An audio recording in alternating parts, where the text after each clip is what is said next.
Rhymes between the lines. I'm here with Koty Kolter. Well, what's good? Thanks for having me, man. Yeah, absolutely, brother. Good to have you. Yeah, man. Thanks for having me on the show. Rhymes between the lines. I like the name of the show too. I appreciate it, man. Felt good to bring it back. I took like a 5 year break. Um, 5 year break. That's a gap. yeah, I've been doing music, but I just fell off the online stuff, and Yeah, it happens, yeah, man. Happens to me too. yeah. So it feels good to be back, and yeah, I got some dope ass interviews lined up, and yeah, again, thank you for your time tonight. Hi, man. Thank you for reaching out to me, man. I'm glad to be one of your dope ass interviews. That's wicked. Fucking right. Shout out to you. So let's take the people way back, man. Let's start from the beginning. What year or like what grade did you get into Okay. I'm the not sure music? about the year, but I remember it was grade eight. It was grade eight. We had a book report. So we're reading this book about, I don't know, it was something about a son and a mother. There was some sort of drama between a son and a mother. And they were like, hey, you guys have to do like a book report, but it couldn't be like a written report. Like it could be like a diorama. Some people like did paintings. Some people like did like clay dioramas and stuff like that.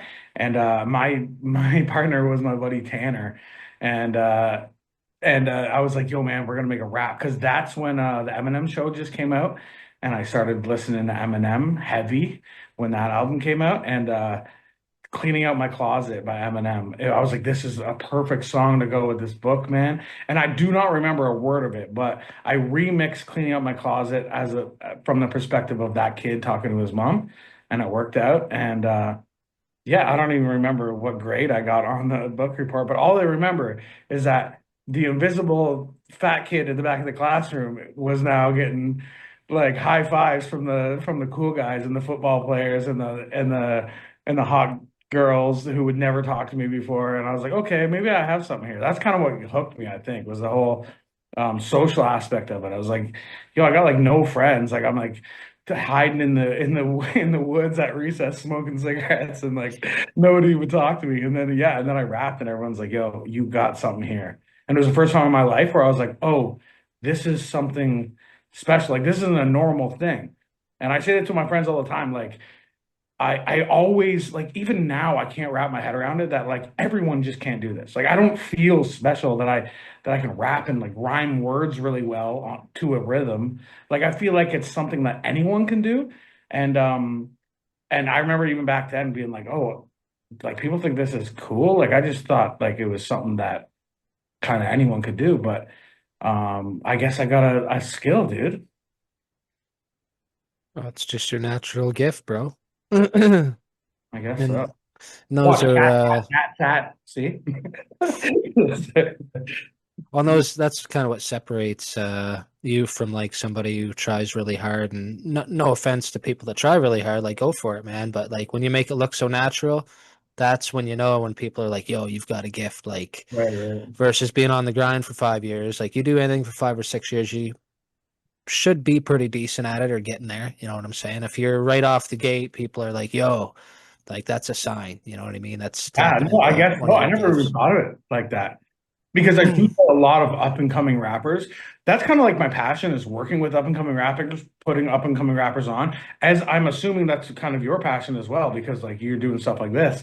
And I did it with the podcast. I interviewed a bunch of rappers and stuff, and I also product placement. I also did it um with like just like shows and stuff that I put on. I love like I put there's numerous people and I've even like done interviews with them that have told me like, yo, you were the first one to ever put me on a stage, like my first. And I love that. It could be because I have two sons, one who's a teenager and one who's younger. So it's like um I just I enjoy like uplifting young men. Does that sound gay? But No, because I know the context you're yeah, talking yeah, about. okay. No Diddy, it's all good, Don't clip this out, man. But yeah, man. So I even forgot what the question was, but we kind of went from where it all started. So grade eight to the book report to right. Oh kind of yeah. just kept going. So, and hey, Oh, yeah, that's man, just what I remember I have ADD, man, so I have a one track mind. It's hard. I remember what I was going to say. I was going to say, I always tell up and coming rappers that your first 100 songs are going to be trash. Like, just get them out. Like, because people will like hold on to these songs and be like, this is going to be the best one. Even like more experienced rappers do it. And it's like, just put it out, man. Work on the next one. Like, it's about the momentum and keep moving. It's not about like this big moment of, oh, I'm going to have a viral hit single.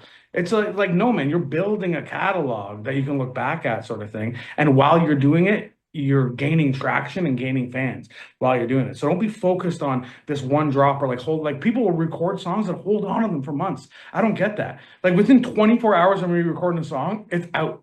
Or I'm like teasing snippets on my stories and shit. I'm like it's going out. And then once it's out, I'm already working on the next thing. And so that's my piece of advice to up and coming rappers. Put out your first 100 songs. Once you get to 100, focus on that next 100 because you're getting better and better as you write and as you record and as you perform. You're getting better and better, and you need that experience. You need that experience. Period. End of story. Oh, you're not wrong, man. Like that's when you think you've written your best shit, give it a year or two, go back Mhm. and listen to it. You know what I mean? You're gonna be like, oh man, like it may not be bad, but your writing ability a year or two later, you're gonna be like, man, I thought that was my best. I've leveled up. Yeah. You know what I'm saying? So like, it's never good to just hold on to shit. Like, I agree Yeah. with you 100%, man. You should Like, have the mentality that the shit that you're currently working on and writing is better than your last shit. If it's not, rewrite it, dude. Go back to the drawing board. If it's the beat, pick another beat. Like your shit that you're working on currently should, at least to you, be a step up from your last shit. So just keep climbing up that ladder. yeah, and listen to different styles too, because if you're set to listen to one style of rap, you're bound to rap that one way. You know what I'm saying? Like, Yeah. versatility to me is number one. Oh, really? Okay. I don't mind rappers that are good at like I'm gonna throw a name at you, Cassidy. Yeah. Right. Punches, bro. That guy can fucking out punch 90% of rappers, man. Yes.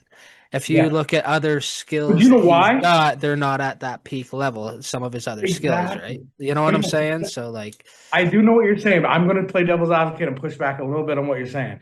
Um, Cassidy is so good at punches because that's what he's stuck to, and he's like continuously done it. You're right when he does his like other tracks, like when he tries to be melodic or whatever, it's not as good. And I know what you mean. I know what you're saying. Like versatility is a strong suit to have in this industry. Like, oh, I can sing, I can rap, I can get on this sort of beat and this. I think I'm versatile for sure. oh, But I 100%. But you also, got to do one at a time. You can't right. just do everything, like try everything at once. You got to master or at least get really good at something before Yeah. you try Yeah. another kind of style. You know what I'm That's saying? okay. That's I want true. to reiterate that. Yeah, don't just do, Yeah. hey, I'm gonna do one track like this. What? No, perfect your fucking No, hitting I'll your give an snares. yeah, yeah, I'll give an example of a rapper who has stuck to his thing and he started out as an underground rapper and he is now like a famous rapper. But I was following his battle rap days which is Nems. You know Nems Gutta. He's rapped the same way. He's got the same gutter flow. Another one is like Vinny Paz, but like people like that who like kind of stuck to their craft. I feel like that's actually what put them on. Like I feel like Nems finally broke through with what's his Bing Bong, you know that song? Yeah, he finally broke through with Bing Bong because he got so good at doing his style that it just became so natural and the songs he was putting out were just really good. And it's like, oh, thank God he stuck with that style. He didn't try to switch it up. He stuck with that style because that's like how people know him now. But at the same time, I agree with you. You need to be versatile, but you have to have a foundation in something that you're great at. And you can be good at everything, which you should be, but you need to be great at least one of those aspects. I agree with that, man. Oh, 100%, man. And yeah, that's what I'm getting at. Don't just try everything at once. Master something, evolve from that. Like you said, use it as your foundation. Yeah. It's like a bag of fucking tools, man. Like you learn this, learn that. Next thing you want to build a house. You know what I mean? There's more to it than the tools, but like you got to know how to use each one I properly agree. first, you know? And like I say this, but if you look at my career has been very versatile, but I always fall back into the boom bappy kind of bar-y rhythm style. Like I really like my cadence, rhythm, and rhyme schemes and like rhyme patterns are what my strong suit is. Now I have like full-blown auto-tune songs where I'm singing the whole thing. I got hooks where I'm like Backstreet Boys singing. Like so I try different things. I got girl tracks, I got life tracks, I got gangster tracks. You know what I mean? I do try other things, but I do have that, like I said, that foundation of just like been able to like bar out. And I think my biggest influences because of that is obviously Eminem. Like it sucks to have to be like, hey, I'm a white rapper. Oh, who influenced me? Eminem. Like, but I feel like a lot of people lie about it. Like you'll have other white rappers be like, yo, who influenced you? They'll name a bunch of people and then they won't name Eminem. And it's like, yo, Eminem influenced you, bro. Like, don't lie. But it's they Yeah. don't want to Be say true it. to yourself, man. Like, Yeah, but Eminem, he was influenced. I can even go into like Limp Bizkit and Korn being influences. But when it comes to rap, it's like Eminem, Styles P, and Jadakiss. I think, and maybe even Lloyd Banks. If you mush them up and just their cadence and how they kind of ride the beat. That's why I always wear a New York hat. Not that I don't love Toronto Blue Jays and I don't love. I'm not really a sports guy, and anyway, like, but Fred Durst, brother. But yeah, Fred Fred Durst. Durst, I man. feel like my style is kind of like I have multiple New York hats because I feel like my style, like when I'm in the thing I enjoy doing, it's a boom bap like New York style stuff. But to tell you the truth, like even lately, I haven't even been really recording that type of stuff. My freestyles are more like that, but my tracks are more like Lifetime Wasted. I don't know if you heard that one, man, but I guess I'm riding the beat in that a little bit and stuff like that, doing my thing.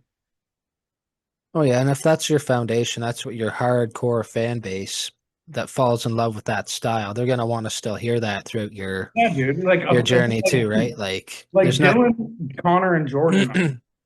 That's my hardcore fan base. Dylan, Connor, and Jordan. Yeah, they love it when I do the boom bap shit. I'm just making fun of that. Like I don't have that.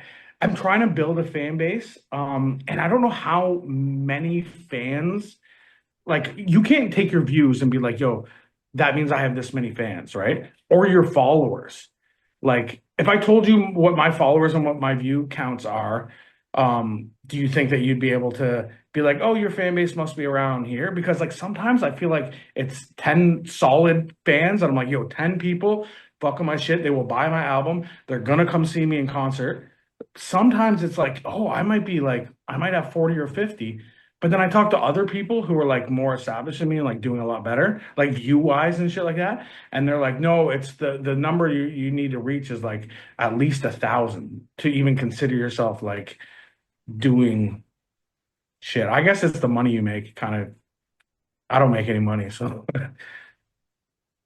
Yeah, which is unfortunate because what you bring to the table, dude, there's a reason why I messaged you right away. Like, sure, it wasn't about the interview. I was trying to get in a tournament, but Mhm.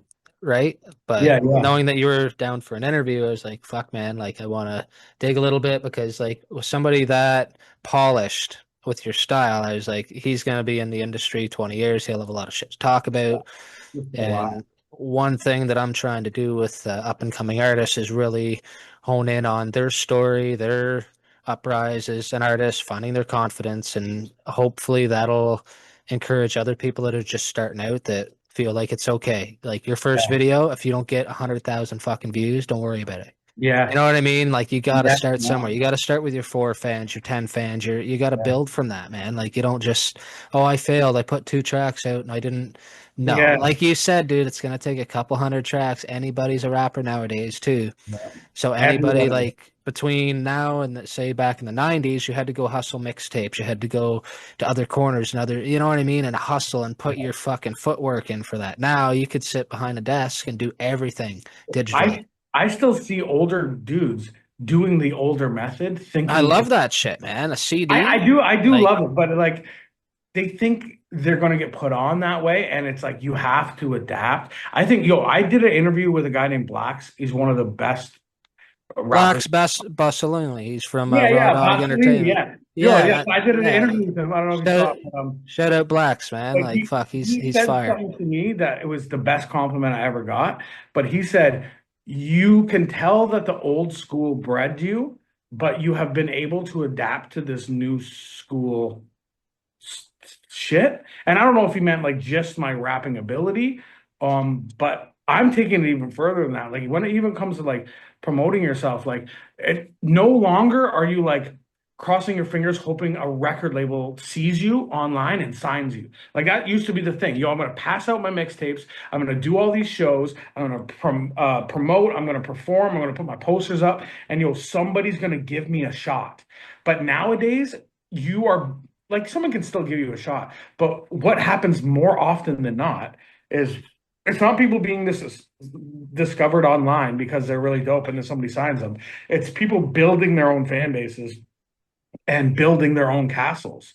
And that's why I used to get really pissed off when I used to hit up rappers who were like better than me, like or bigger than me, like Bishop Brigante. I have a song with Bishop Brigante and Peter Jackson, and Peter Jackson is one of the dopest too. So I got a song with both of them, but when in that era, I'm just bringing that up because in that to promote myself. But in that era of me just trying to get those features, I was hitting up other artists, and people didn't want to have a feature with me. I'm like, I'm fucking dope though, and they're like, yeah, bro, but like you got to put in the work. I'm like, why does that matter when I'm dope? Now I kind of realize it, like, because people come up to me and be like, hey, man, let's do a verse. Check out my music. And I'm like, dude, you could be the dopest guy in the world. There's a whole other aspect to being an artist, and that's growing your own fan base and putting in that actual work yourself. Like, just writing and rapping is only like 10% of the gig, bro. So like you need to do all the other shit. So what I tell other artists is I say you have to build your own castle as I build my own castle. And then once we have these castles built, like even if they're small castles and you're just starting out, but if you're putting brick after brick after brick and you're working on, and I see somebody else who's doing that brick after brick, then it's like, yo, that's combined forces. But if somebody's not putting out music, not putting out reels, not editing their own videos and like putting in the actual day-to-day grind that it takes to be an artist, and they're like, yo, let's just do a feature. It's like it sucks to say because the art is the most important part of the thing, but it's just like, yo, it doesn't matter how dope you are, man. Like, I can't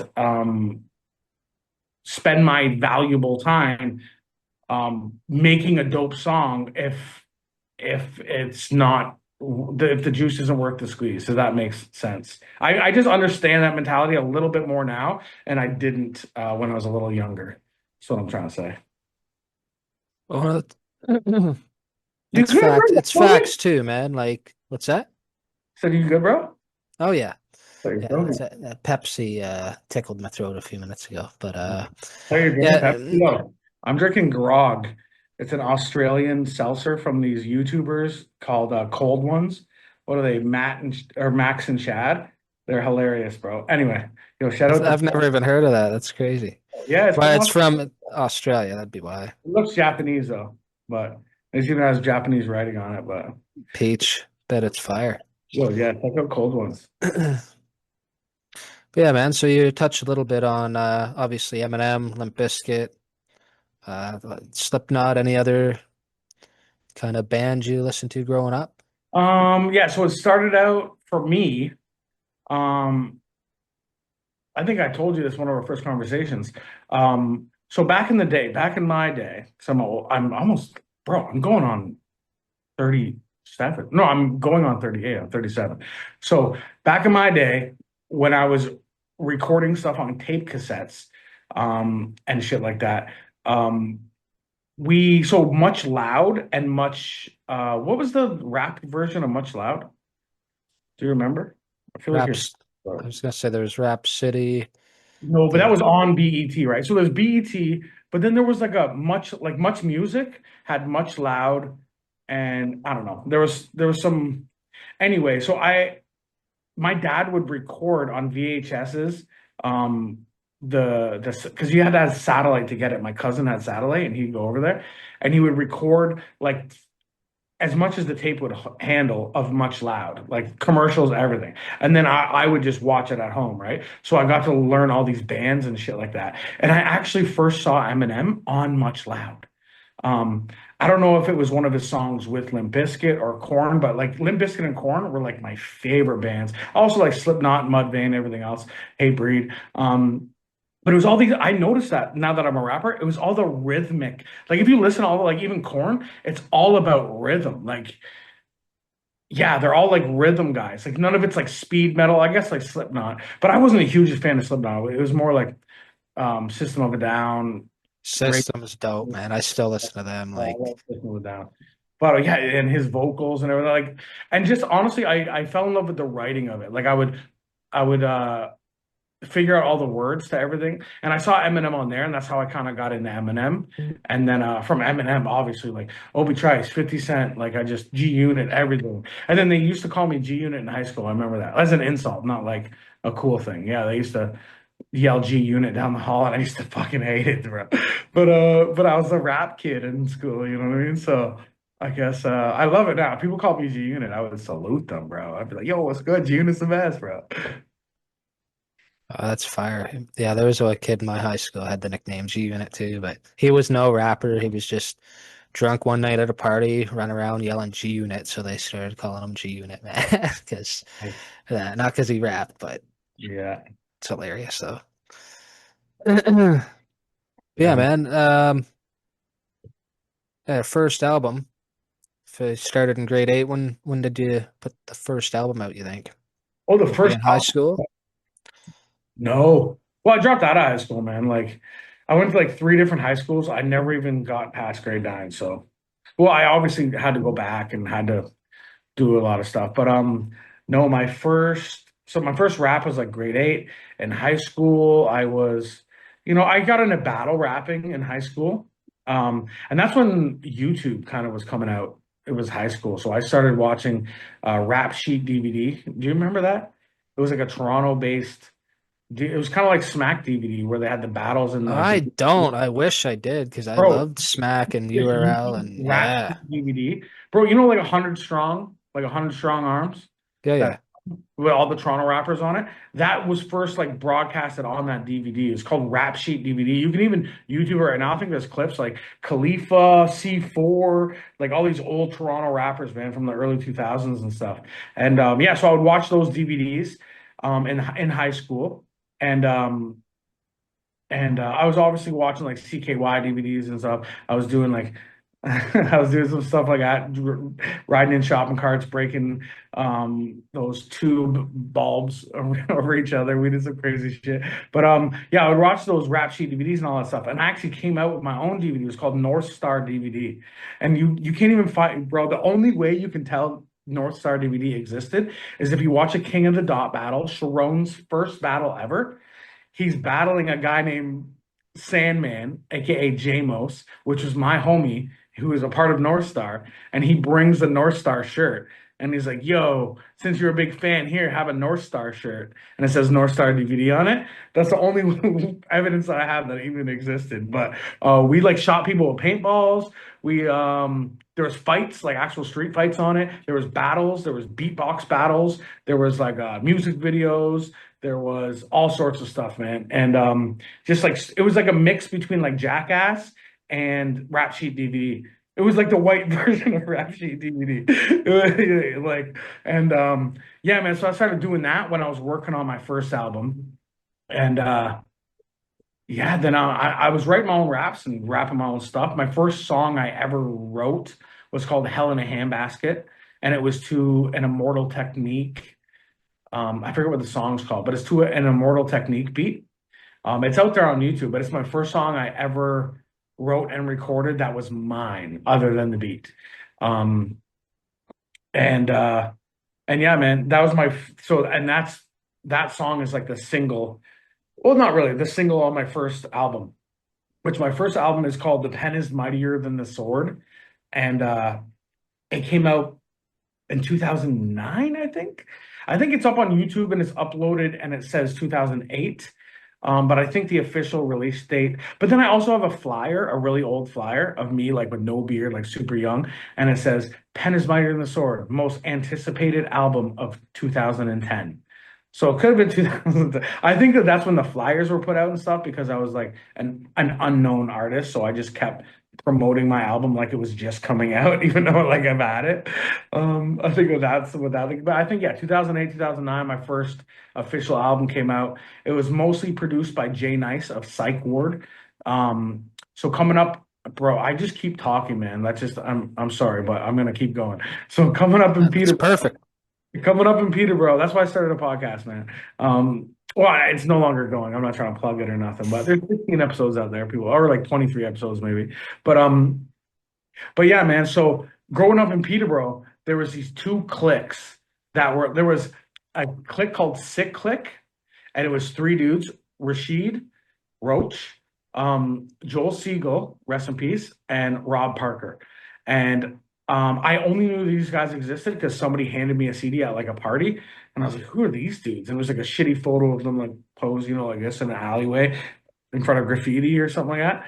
And they were just like, "Yo," and I was like, "Yo, sick collective. Who are these guys?" And I went to school with Rob. I went to elementary school. We used to play Power Rangers together. So I was like, yo, I know this guy. This is crazy. But then there was another rap group called Psych Ward. These guys were a little older than me, like 5, 6, 7, 8 years older than me. And they were way better than anything I've heard.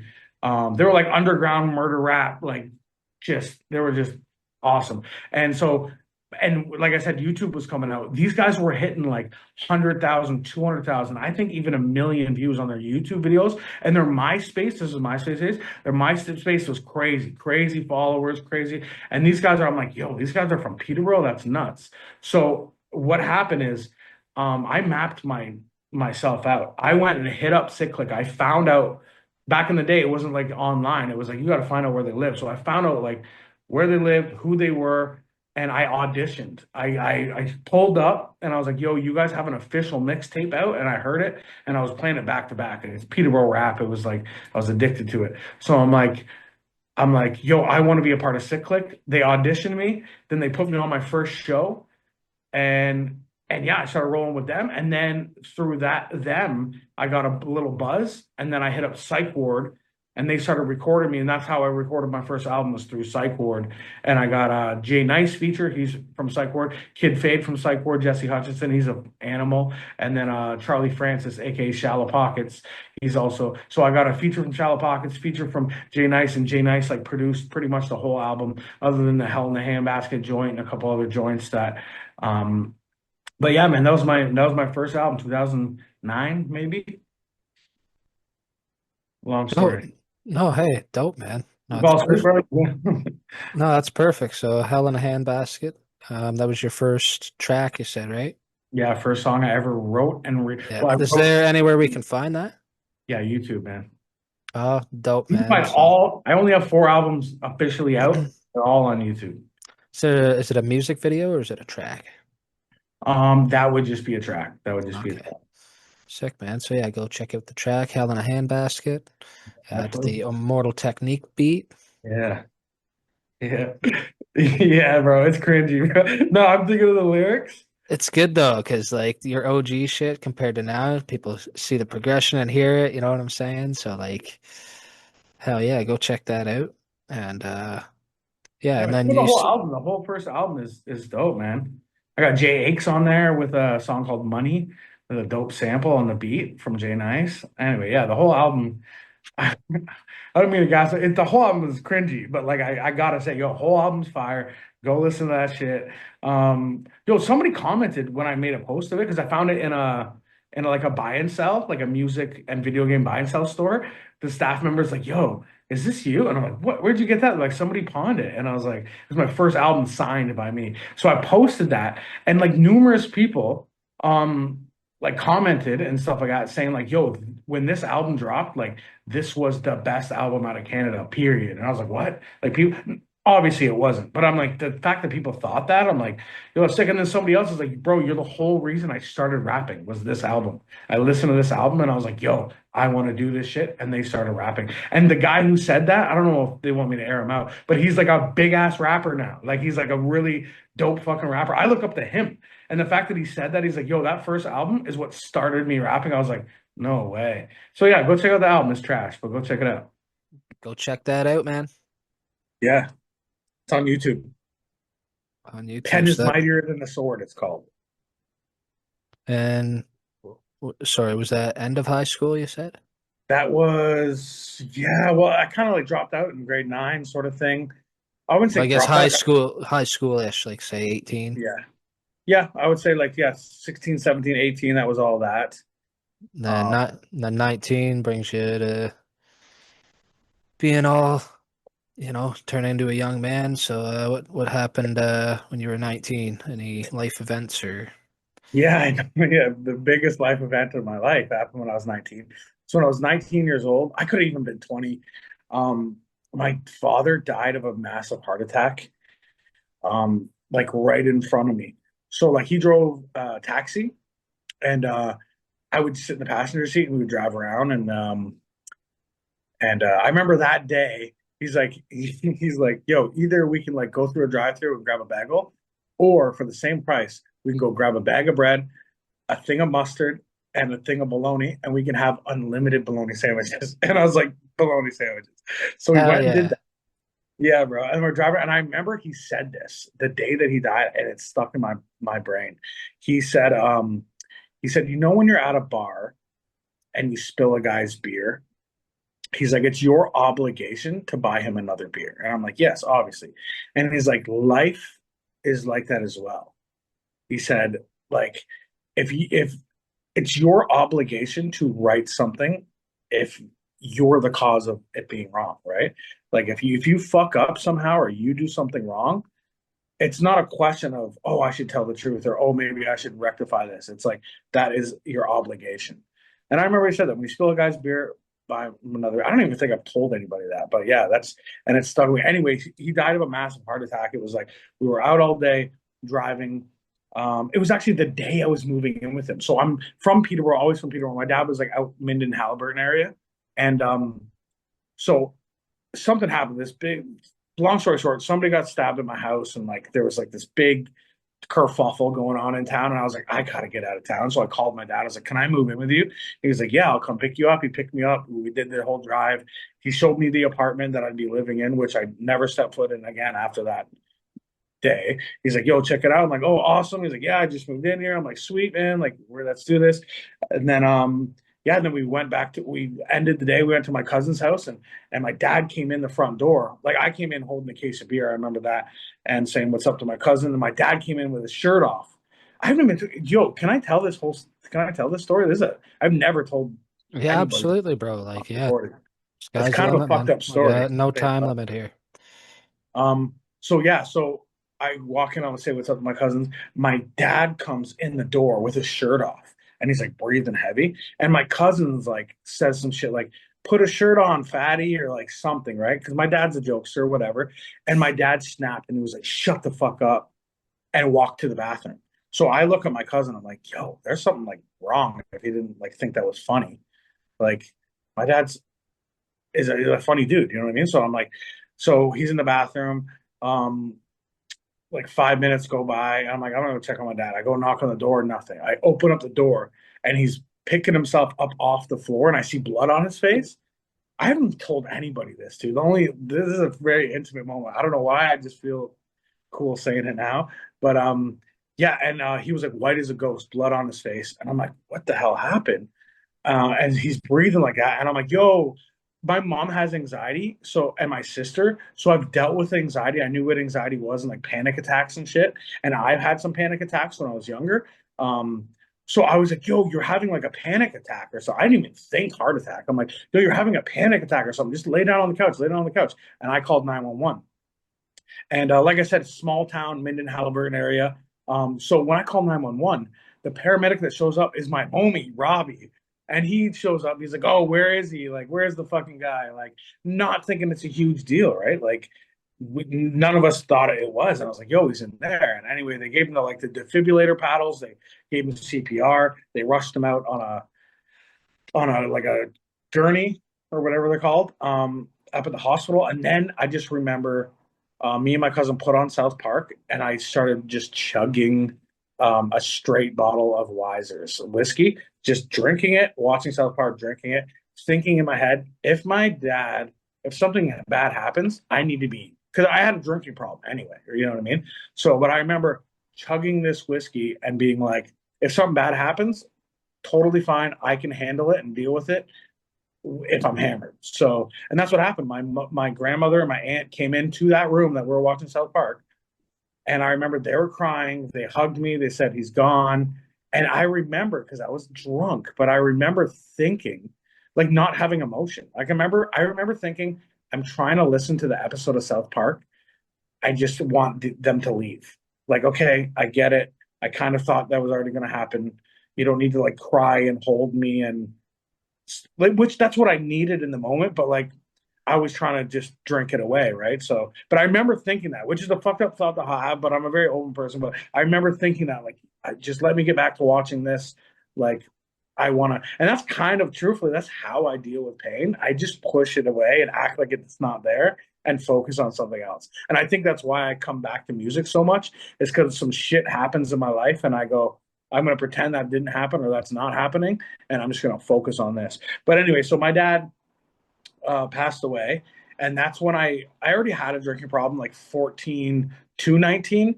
I was going in and out of juvie for like drinking and fighting and this and that. Like I remember my first arrest was 12, um, and to some. I went to what's it called? I went to Millbrook. I forget what it's called. It was some sort of detention center. And then when I was 16, you can't go to Middlebrook anymore. You have to go to Brookside, which is in Coburg. So I went to Brookside a bunch, 16, 17. And then when I hit 18, I caught my first adult charge was an assault charge that I didn't even do. My buddy did it, but the police arrested me. And then I just didn't say anything.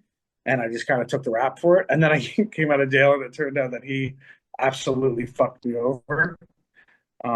Anyway, long story. But so my drinking, I really think and me honestly listening to rap music and being a rapper and being like, yo, this I have to live up to this image of a rapper. Like I'm gonna continue living this way, getting drunk, selling drugs, fighting, doing all this stuff.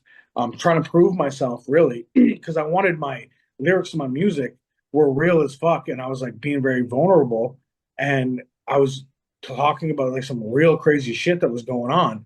So I was like, I need to have that image of that so people take my music seriously. That's honestly how I thought. So I was going in and out of juvie and all that stuff. Like I said, I got my first adult charge at 18, and then my dad died, and I spiraled downwards. It was lots of drinking, still doing my music stuff, but not really being a good person, I guess. I fucked a lot of people over.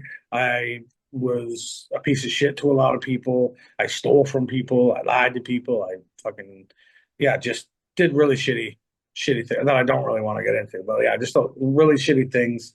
Um, but still doing the music. And I think that led up into my house being raided.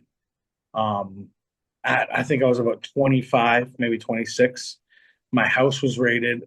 I was up on some serious charges. I realized I had to quit drinking. I had to deal with my dad's death, and I had to take music seriously. I could not fuck this up, you know? Right. Well, no, I appreciate all the honesty and you open up in that, man. Sorry, rest in peace to your dad and Yeah, man. Super all the Dave. events after. Like that's yeah, that's tough. That's tough. So you're in and out of jail. You got raided around what, mid-20s? Yeah, yeah, mid 20s. And I think that's when I realized I had to like turn my life around and quit drinking. And I did. I quit drinking. I got out on bail for these charges, and I did everything I could. I started a company called Heroes for Hire, where we did because I at that point in time I had like a 4-year-old son, and I was like, I need to like change my life, and I need to be a good dad. And I thought that I'm going to do this superhero themed birthday for kids. Not only is my son going to grow up with all these superheroes around him, and essentially what it was is, which is kind of weird that I'm saying this now, but I was out on bail and had to legally be with my surety to even do these parties. And that's who my first guy was who dressed up was my brother. That was who my surety was at the time. And so we did superhero themed birthdays for kids. I had like 8 employees. We had like a Hulk, we had an Elsa who like sung Let It Go. We had a Kung Fu Panda, we had Dora the Explorer, which is my sister. We had Batman, Superman, Spider-Man, all that stuff. And we do these birthday parties. But we also did the Peterborough Parade. We did the Walk for Ovarian Cancer. We raised a bunch of money, and I donated a bunch of money to Kawartha Food Share, and to a bunch of different agencies and stuff.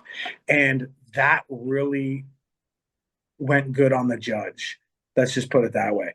Um, I ended up getting some of my charges dropped and stuff like that. But the long story short is that um, I was sentenced to, I believe it was 9 months.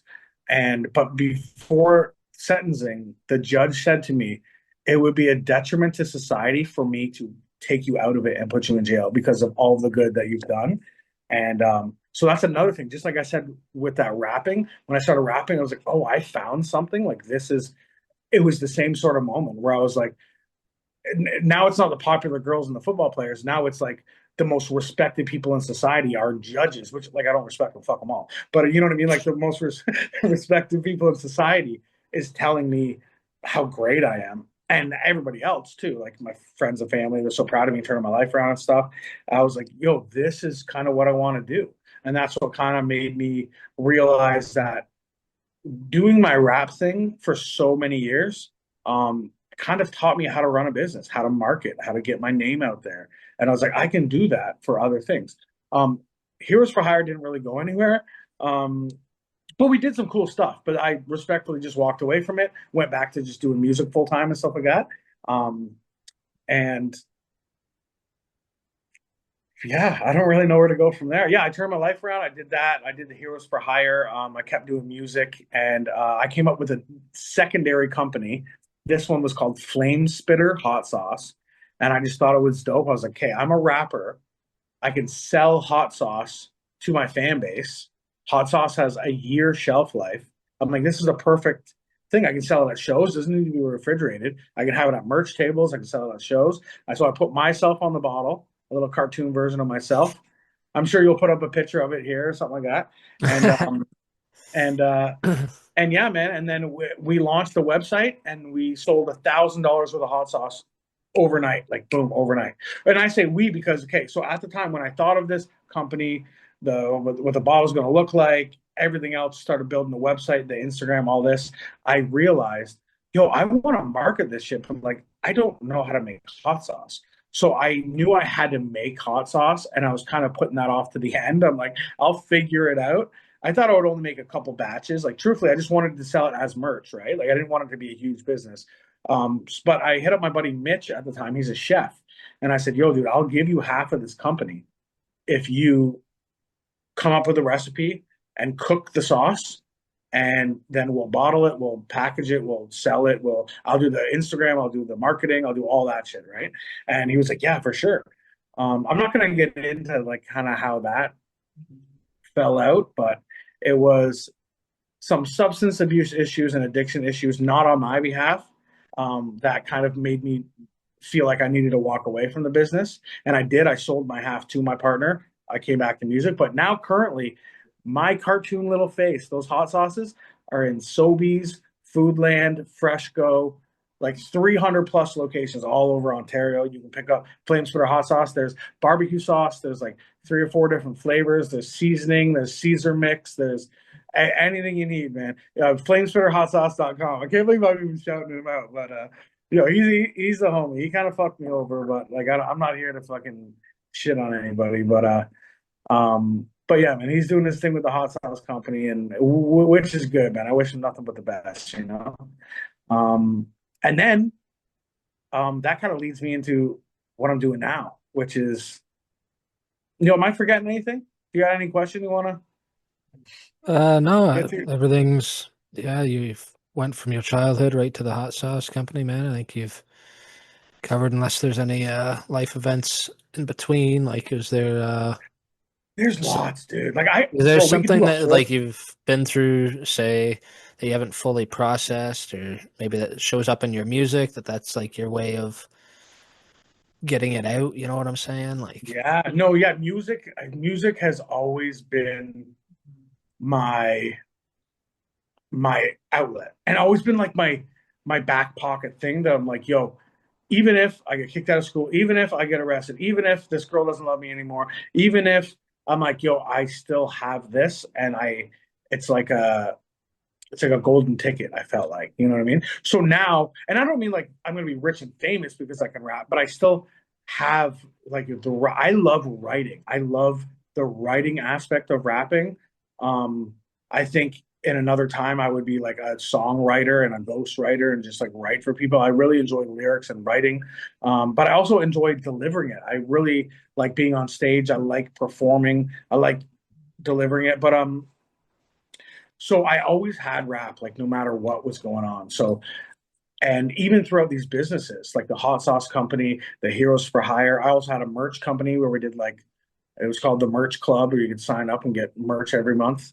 Um, and through all my businesses, there's probably other businesses I didn't even mention. Yo, my first, I got ADD. My first business, I was selling bookmarks to teachers in my school in grade three. I would draw them up and sell them. Anyway, Hustling so bookmarks, man.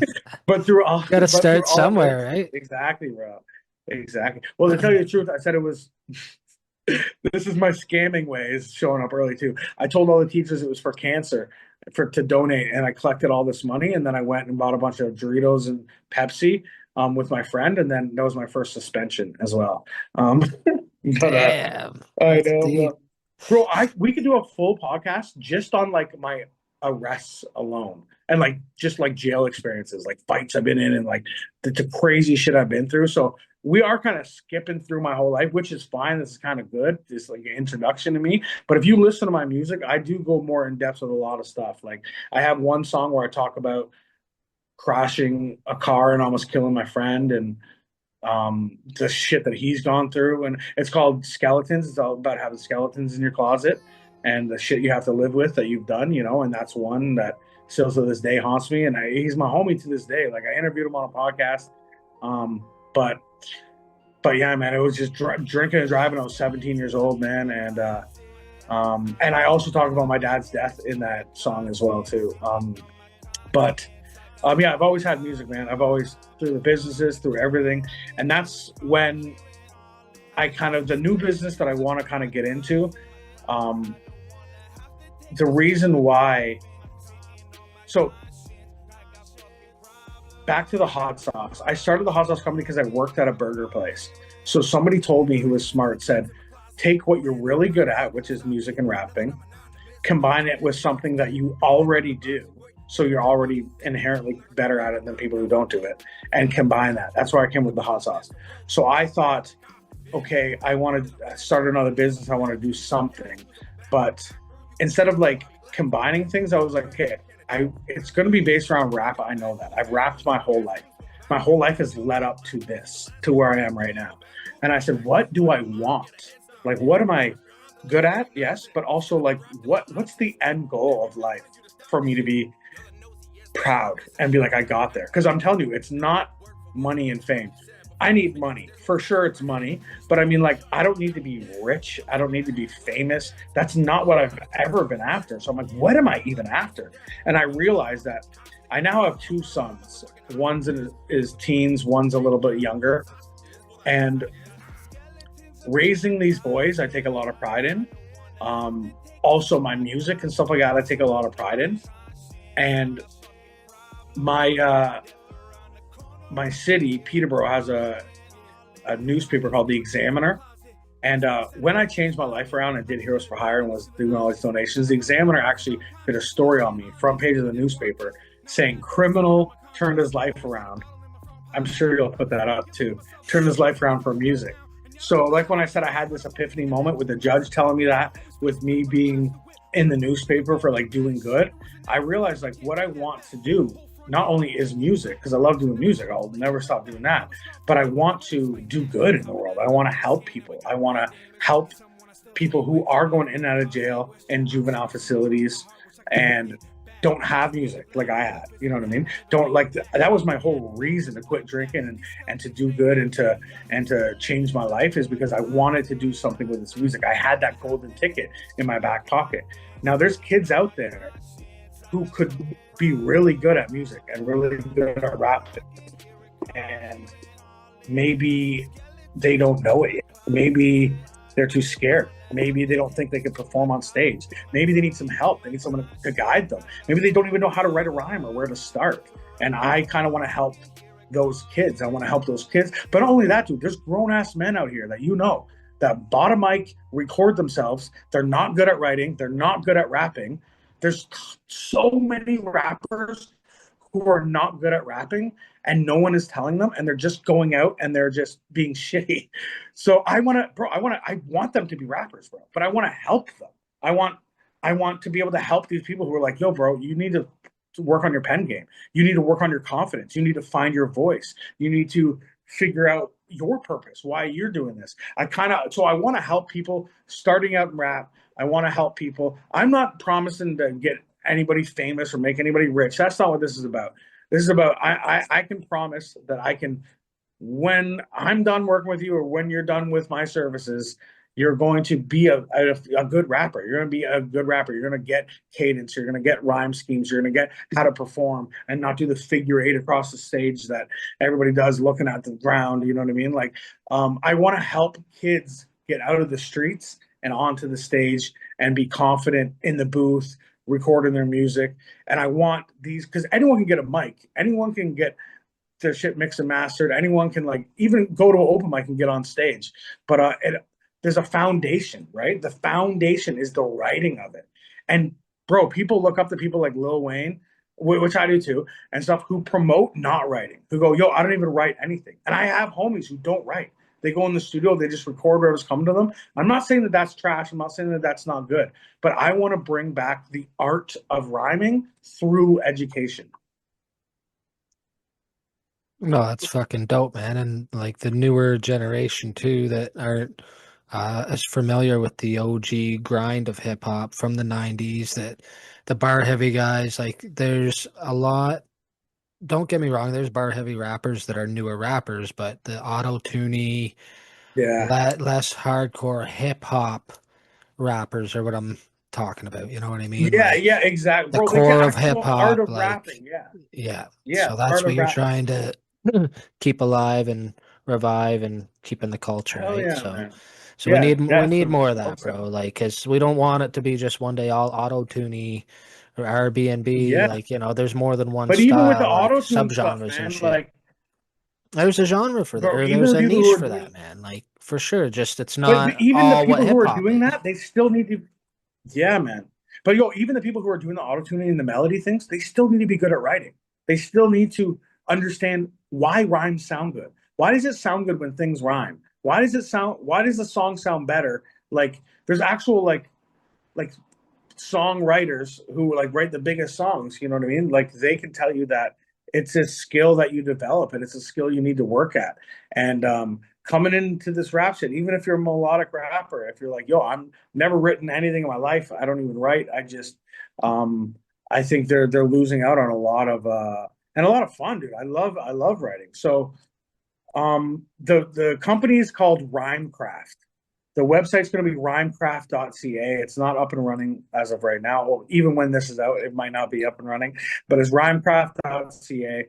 And like I said, we're going to be teaching the art of rhyming like through education. I want to help these kids get out of youth shelters and have a purpose in life. I want to help kids who are going in and out of jail, like realizing, bro, you don't need to try to live up to anybody else's standards. You don't need to like try to be hard or try to be something you're not, man. Be proud of who you are and write about it, man. And put out, because authenticity is the most important thing. And I say that to everybody that, bro, if you're not a gangster, you don't need to rap about it to become famous. It's or to like become a rapper. Authenticity is it's what sells, bro. People want to know like what have you been through? What's going on? That's how hip hop even started to begin with. It was rapping about the struggles that you see, the struggles you face, the struggles that you and and that's how I use it today, man. I rap about the shit that I'm going through, the shit that I've been through, and it's a really good outlet for these kids. So with Rhymecraft, I want to teach like the actual art of rhyming. What I'm going to be doing is I'm going to be reviewing people's songs, so people can email me their songs. So I'll have a list of songs, and I'm gonna I'm gonna record a video just like this, like a live stream or whatever, of me listening to the song, reviewing the song, saying what I would do different, saying what's good about it, saying, what you should work on, what you need to work on, whatever. You can submit that on the website, rhymecraft.ca. You can also um, book like a one-on-one call with me. You email me your song, I'll listen to it, I'll write down some notes. We'll get on the call and we'll just talk about it, man. We'll talk about your career. We'll talk about where you're trying to go with it, what you're trying to do. And I can, talk to you about the song, whether it's a song or music video or whatever, and then the third aspect of it is going to be actual live shows. We're going to do kind of a Kill Tony style thing where rappers will sign up. Doesn't matter if you've never been on a stage before. It doesn't matter if you've never written anything before. If you want to get up on a stage and show us what you got, um, you sign up. You get free admission if you sign up. So people are going to be like, telling their girlfriends to sign up. Like, yo, you probably won't even get picked. Just do it for the free admission. And then when she gets picked, that's what happens. We're going to be recording the whole thing too, as well. We're going to be recording the whole night, and yeah, man, they're going to go up there perform. I'm going to have me, maybe a co-host. We're gonna critique your performance, man. If it's fire, we're like, bro, you're fire. Keep going, man. If you suck, we're gonna tell you what you need to work on. We're not gonna be assholes about it, but if you're an absolute garbage and you need to stop, we'll tell you that as well. But before we start doing these nights like this, um, right before we're actually going to have a writing session. It's going to be called the Rhymecraft Workshop. It's where everybody gets together. Anyone who's signing up, pretty much you get a free pass to the workshop. You come, we sit down at a cafe, we order some food, have some coffee, whatever you want, but we play a beat for everyone to listen to. And everyone is writing at the same time. And then we're going to go around the circle talking about our bars, and other people can critique other people. So we can like write whether it's 6 bars, 8 bars, 16 bars. That's another thing. People don't know how to count bars, man. They don't understand. Like Right. I want to help people with that too. So yeah, we're gonna have these little writing sessions. Sorry, man. So the sessions. Yo, yeah, they're gonna be called the Rhymecraft Workshop. It's like I said, it's gonna be like an hour or two before the actual shows and the bucket pulls it's kind of like an open mic. You're kind of like signing up for an open mic to maybe get on to do a song. But that's another thing, another aspect of it is that you get to perform a song or perform, and then we do a full interview with you. Like, yo, how long you been rapping? How long you been in this? Blah blah blah, and like get to know them and stuff like that, right? And then they have that content because we're filming it. So if you get up on stage, you're gonna have a piece of content that's gonna be posted, and you can share around and show people what you got if you've never. Because some people, like I have people hit me up being like, "Yo, I've never been on stage before, but I want to do my first show this summer." I'm like, "Bro, I have something for you, man. Let's do this." And that's kind of where this business was born from. It's the endless people messaging me going, "Yo, check out this song, bro. Let me know what you think.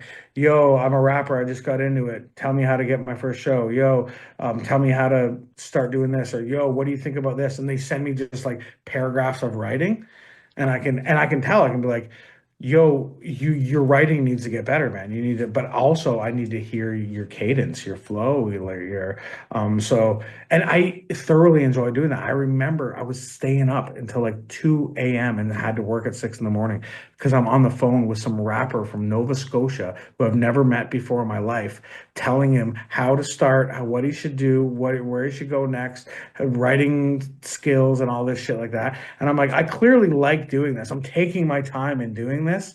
I want to get paid to do this. Let's make a business out of it, man. Um, but that's what we're dropping first and foremost before anything. We have a notebook coming, and the notebook is going to structure bars, how to count bars, structure your hooks. There's a little bit written in there about rhymes, about different kinds of rhymes, about different rhyme schemes, and how to piece them together. Um, and then it's going to be some lined paper where you can do your rhyming clusters. I talk about the Kolter method. That's my method of how I write, which is also how Eminem writes, which is like rhyming clusters, like on a page. Like you just rhyme and just write as many. You find a long syllable, whether it's a word or a sentence, and try to rhyme every single syllable. And then you have the biggest list of all these rhyming words, and then you puzzle them together. That's how I write my verses, like my rap verses. Um, and so I teach that in this notebook and about rhyming. And then you have lined paper where you can write your rhyming clusters. And then you have your song's mapped out. You have 8 bar hooks where you can write a 4 bar or 8 bar hook. You have your 16 bars counted. So as you're writing, you know what bar you're on. It's being counted for you. And that notebook is going to be available probably when this podcast comes out. It's going to be available on rhymecraft.ca. So that's where what the first thing that's gonna be the first thing to come out. Then, like I said, you can book one-on-one sessions. Sorry, you can book one-on-one sessions with me over the phone. You can submit your song, and I'm gonna review it just like this. I'm gonna be like this in front of the camera, listen to people's songs, talking about it. I'm gonna post it up on YouTube and clip it out and stuff like that. And yeah, if you want your song to be featured on that, you can submit your song for that. You can submit your song for a one-on-one phone call with me. You can come sign up for the show, get free admission, do your performance, have an interview at the show. That's, like I said, recorded and everything like that. You can also attend the writing session that we're going to be doing. And then in the future, where I kind of want to take this company is I want to take it to youth juvenile facilities, high schools, youth emergency shelter, and pass out um, my book, which isn't the notebook. This is like a rhyme book notebook that we've been talking about, but I really want to do a whole book about my whole life, about and also about my steps I took in rap and like how to become a rapper, not rich and famous, but how to just become like an official dope artist. You know what I mean? And I want that book to help kids get out of the street, help kids find their passion, find their focus. And I think that's kind of where I want to go with this music. I want to eventually one day not be chasing the algorithm and posting reels every day. I would like to just be helping people and helping people start their careers and get their feet off the ground. Like I said, I raised 2 boys. I'm currently raising 2 boys, and I kind of feel like that's what my whole life has kind of led up to, with the sobriety, with the changing my life around, with the shit that I've been through, with my father dying, with music and where I've took it, and with me starting all these businesses and me raising 2 boys already and shaping young men. I feel like this is naturally kind of my calling, what I need to be doing. Fucking right, man. And the culture needs people like you to be there for the up and comers and the new artists that want to get better but don't really know how. Yeah, man. You know Yeah. what I'm saying? So between the notebook, between your guidance and all that, yeah, we need more rappers having an impact on the youthful artists that are just starting out. Because what if, man, you're giving the right person the right kind of advice, and we get the next Dre, Tupac, Yeah. you know what I'm saying? What if, It's because of me, and I get all the right? money. Yo, I get 50% of anything. Any artist that makes no, just play. But that's funny. But yo, I'm gonna tell you the honest truth. This is the rude, mean part of it. Okay, that I'm gonna tell you. Um, there's a lot of rappers who just suck, dude. You know, there's hundreds of thousands of rappers everywhere. Everybody raps. And I'm telling you, the large majority of them can't write or rhyme to save their fucking life. And that is the foundation of rap, is the art of rhyming, bro.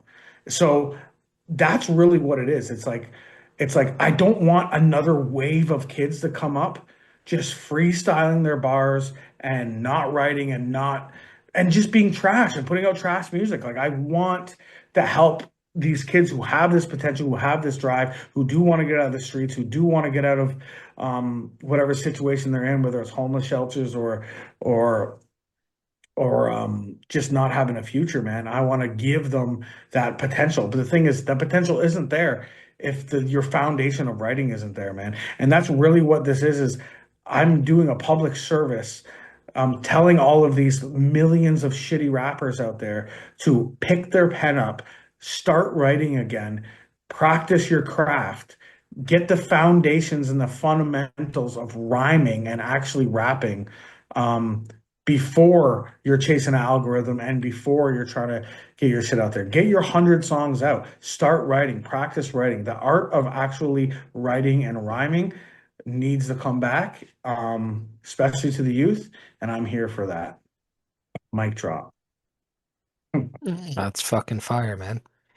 But yeah, dude. No, So I'm excited for it, man. Rhymecraft.ca. Let's go. And then Perfect. it can become a bigger business, man. Like it's helping teens, it's helping kids and stuff like that. It's gonna be like I said, these writing sessions, which is like the workshop where we're all writing together and we're all critiquing people. Like I want these workshops to get bigger and bigger. And I eventually would like to have a bunch of staff of like old ass rappers who are really good at writing. Like there's some people out there who like Junk is I don't know. He's amazing at freestyle. So I can't even tell what's written and what's freestyle. But bro, his pen is crazy. Young Stitch, which I don't even know if he's rapping anymore, man. But yo, his pen is crazy. Lotus, there's like so many people who are like, yo, okay, you're good at that. This isn't for them, obviously. This is yeah, man. I forget where I was going with that, but No, all good, brother. talk about shit. But what do you think the world gets wrong about hip hop, man? Um, this is what I got wrong about hip hop, and what I think a lot of people do get wrong about hip hop is that you have to be hard, or you have to be a gangster, or you have to live these crazy life moments, like going in and out of jail, like being arrested, like all these trials and tribulations that honestly I thought was just a part of everyday growing up, because of the music that I listened to, and was like, yo, now I realize it's more authenticity. Like, dude, you can be raised on Coco Melon and Minecraft and still be one of the dopest rappers.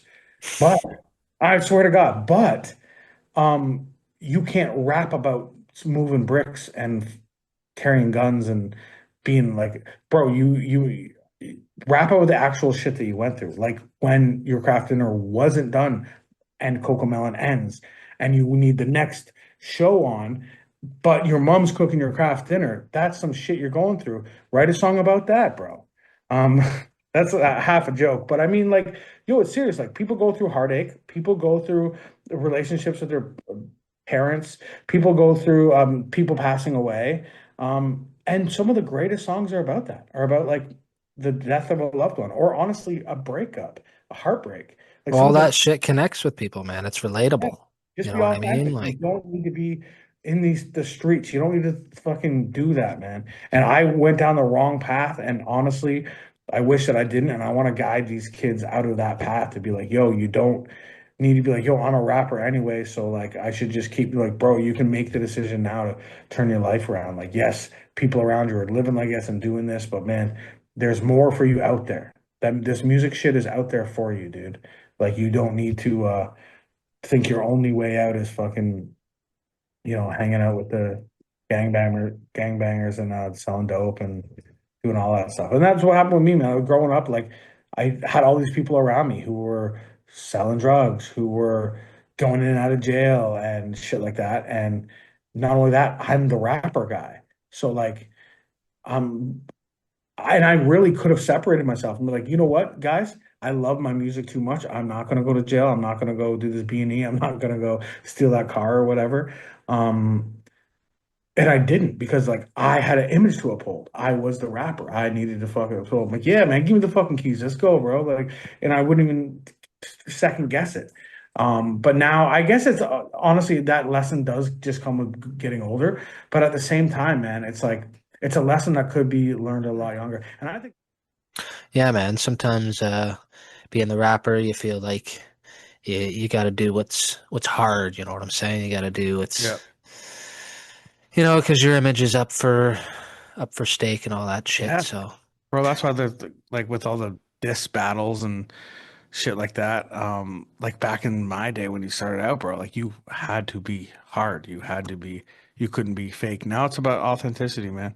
Anyway, yeah, no. Speaking of all this too, like say 50, 60, 70 years down the road, somebody hears your music.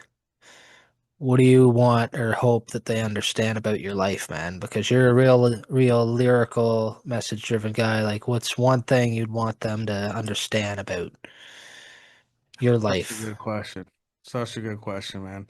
Um, well, for one, if they do hear me, that far in the future, they're probably hearing chop chop, which is my most, I think it's the favorite. Like anytime I go to perform, I hear people yelling chop chop, and I'm like, yeah, we'll get to it. So, which is so cool. One time opened for Mercules, which to bring up Mercules, Fucking uh, right. Shout out, Mark. I dropped a song with him. I think it was late last year. I dropped a song with him, man, and it's fucking dope. My homie Lukeman's on it. It's called Living Dirty. It's on all streaming platforms.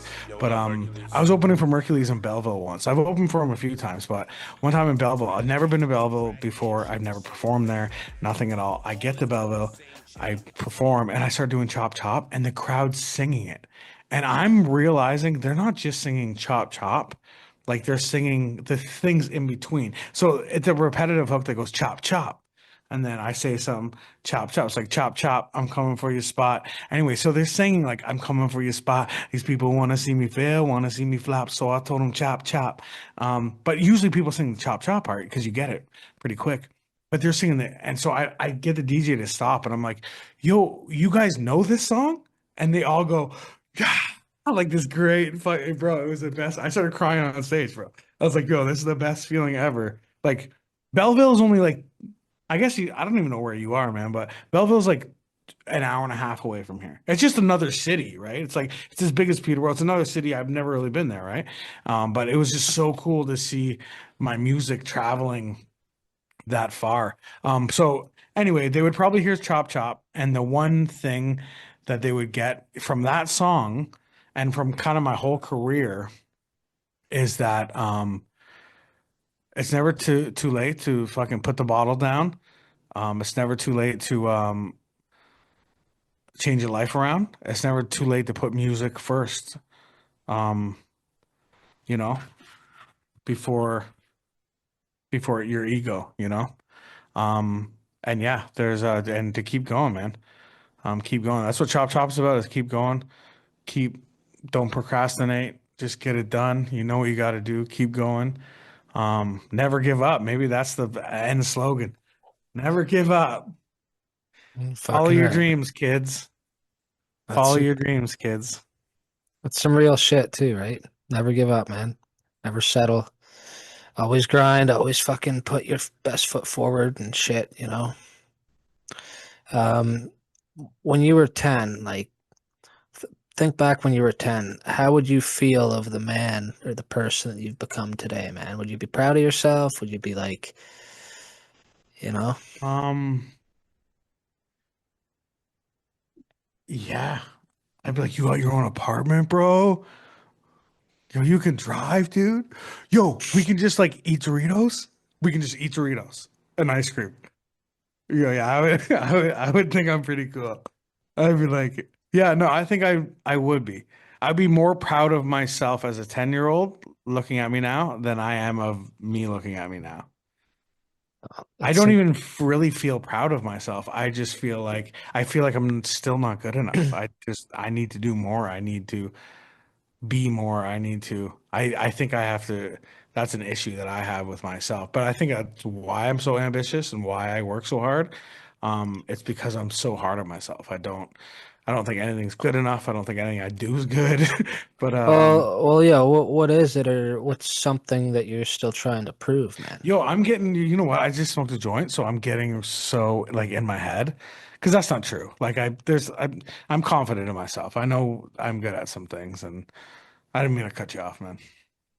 No, no, all good, buddy. Like, but what's something you're still trying to prove, or something that you think that you need to prove? Like, Yeah, I still don't think I'm even close to as good enough as a rapper that I want to be. I think I need to be a better father.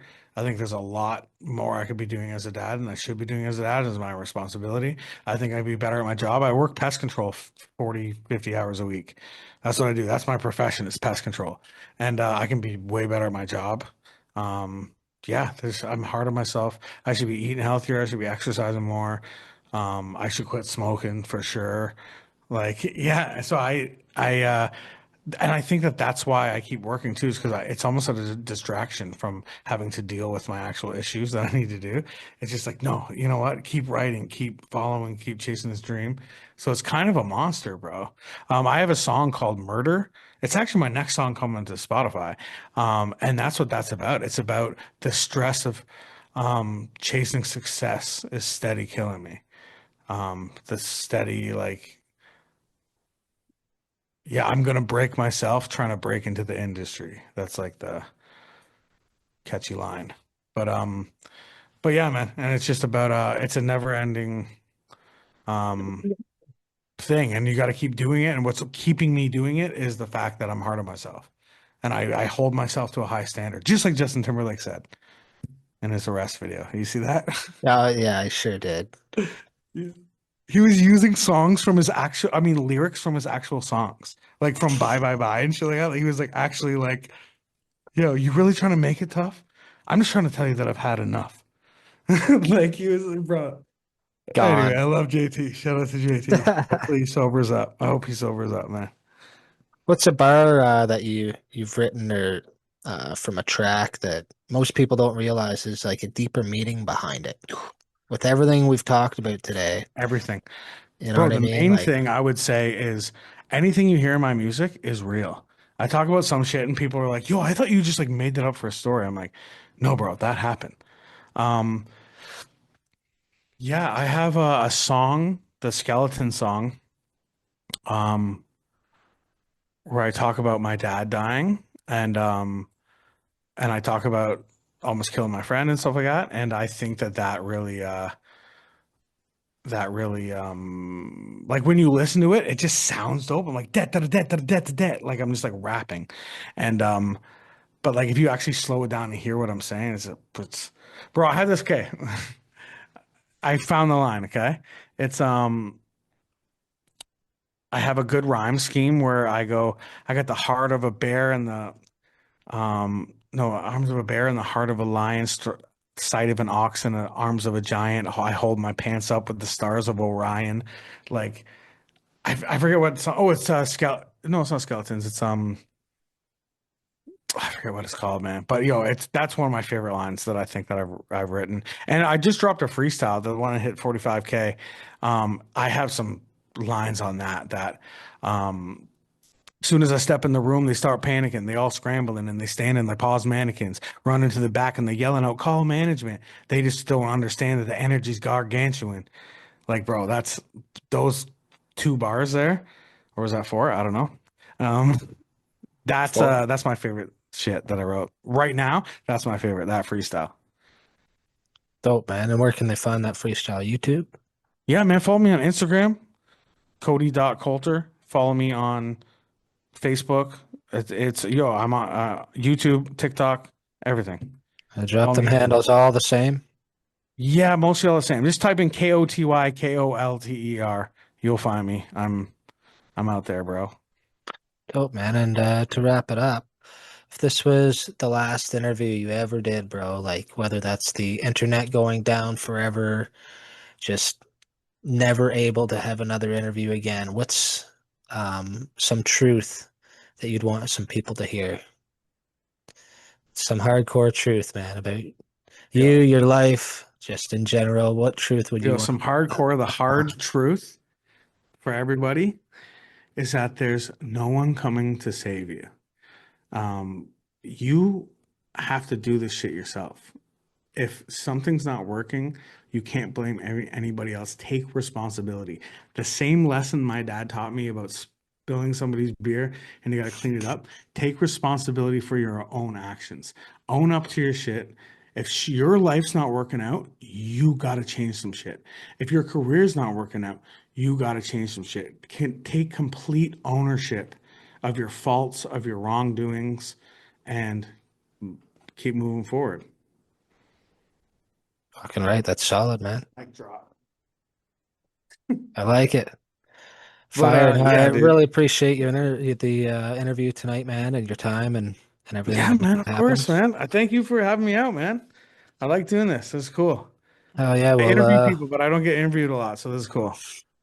awesome, bro. We'll do a follow-up interview maybe later in the year, see what you're up to, and Yeah, one for more sure. time, can they find you? Koty Kolter, Yep, Koty both Kolter spelled on with everything. K. KOTYKOLTER.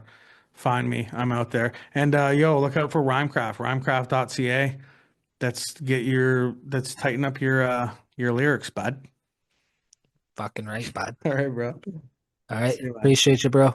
Yeah, done. All right.